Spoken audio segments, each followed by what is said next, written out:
భాస్కరుండు వాసవితో ఇట్లని వరికెనమ్మ శుభగడియ ఏ తెంచెను ముందుగా అగ్నిలో దూకమనెను రాజునకు శాపమొసగి వాసవి అగ్నిలో దూకెనమ్మ వెంటనే వాసవాంబ జ్యోతిగా కైలాసపురి చేరెను 102 గోత్ర దంపతులు అగ్నిలో భస్మమైరి గురువైన భాస్కరుండు బాలులను దగ్గరకు చేర్చుకొనెను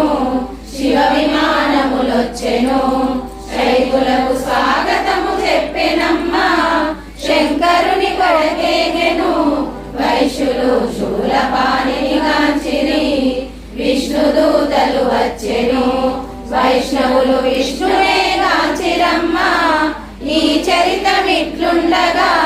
రాజుకు ఇక్కట్లు మెండాయెను పెళ్లి పెళ్లి అనుచును రారాజు పెనుగొండపురి చేరెను వెంటనే శాకంబుతో అక్కడే తల పగిలి చచ్చెనమ్మ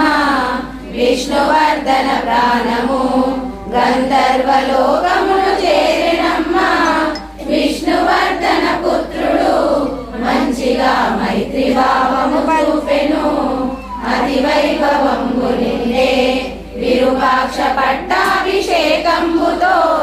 మంగళములు పాడిరి అందరూ సంతసము వెదజల్లుచు